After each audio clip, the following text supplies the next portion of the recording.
As a fee-only financial advisor for over 20 years, one of the most common and important questions I get asked is, hey Azul, how much more money do I need to save until I can retire? Or said another way, how many more years do I need to keep working until I get to retire?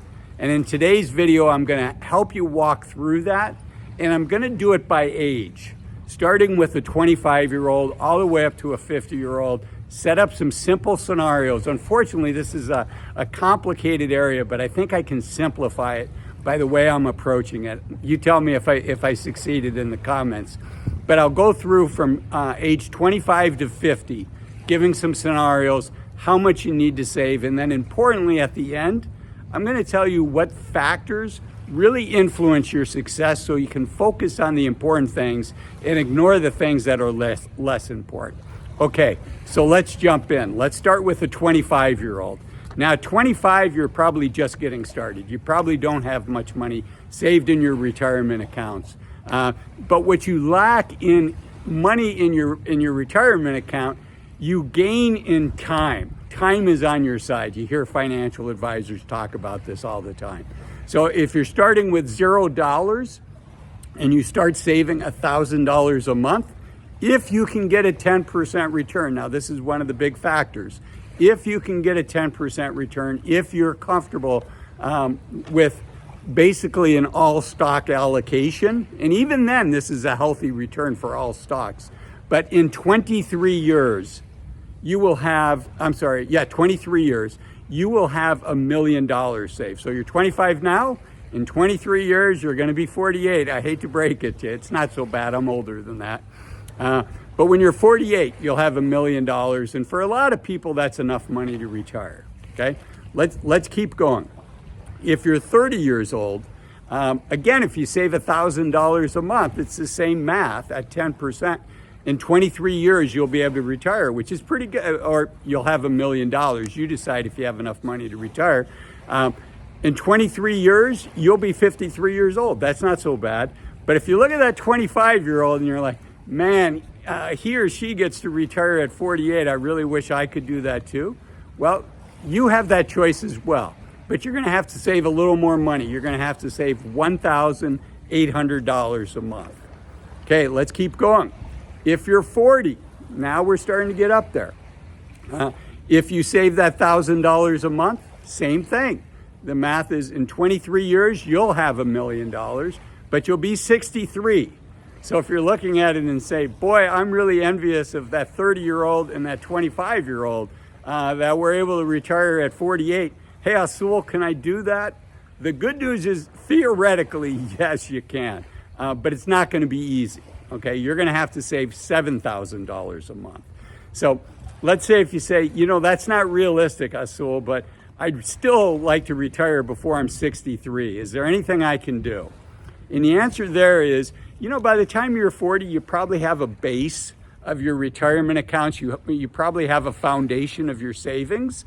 And so if you have $100,000 saved, well, the good news is if you start saving $1,000 a month, because you have that base already of $100,000, that money's growing. Remember, again, this is still 10% return, which is an aggressive allocation, not unheard of, all stocks for a 40-year-old, but it is an aggressive allocation. If you save $1,000 a month when you're 57 years old, so in 17 years you'll have $1 million. And if you'd like to do it sooner than that, if you start saving $2,500 a month, you'll have $1 million in 12 years when you're 52. So I hope all of this is making sense. Okay, now let's jump up to the 50-year-olds. Same thing. Save $1,000 a month, 10% return. In 23 years, when you're 73, you'll have $1 million. Now, a lot of folks would say, Azul, I'd really like to retire before I'm 73 years old. But I'm sorry, the days of looking back at the 48-year-old, the people that get to retire at 48, unfortunately, those days are gone, right? Because you're already 50. I'm in the same camp, right? It's been a while since I had a shot to retire at 48.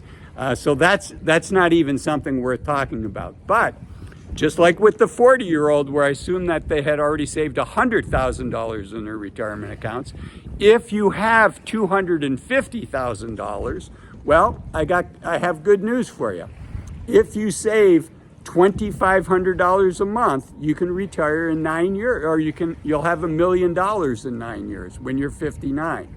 And if you save $1,000 a month, you'll have that $1 million again off of a base of 250,000. So you've already got the 250,000, that's growing. And if you save, in addition to that, $1,000 a month at 10%, which at 50 is starting to get fairly aggressive, being 100% stock allocation. And even then, there's no guarantees you're going to get a return like that. In 12 years, when you're 62, you'll have $1 million.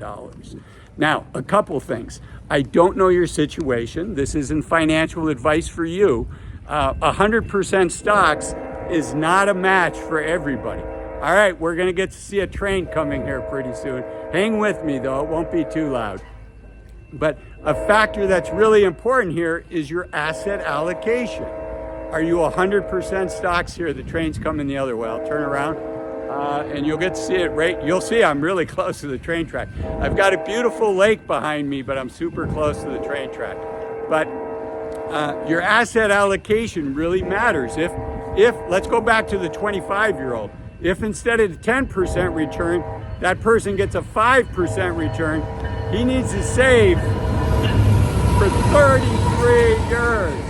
That's a lot of time, 33 years. And I apologize for the train. At 5%, and at 7.5% instead of 23 years, he's got to save for 27. Now that asset allocation is not right for everybody, and who knows, you may not get that 10% return. Now what happens when you're 50? Now again, that's a pretty aggressive asset allocation.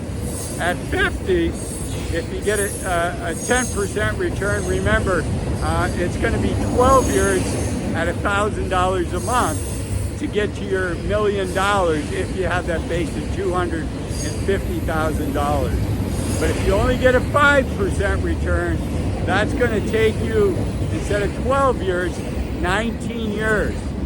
So the question that the 25-year-old has to ask is it worth an extra 10 years of working to have a comfortable, cozy ride versus the volatile ride that's going to be part of 100% stock allocation? Or if you're 50 years old, is it worth working an extra 7 years? Are you willing to trade off 7 years of your life to have a more comfortable ride? And I can tell you, you do not want to have an asset allocation that you cannot stick with, because unfortunately, if you have that, you're likely going to blow out of it at exactly, there we go, at exactly the wrong time. So you want to have the right allocation for you.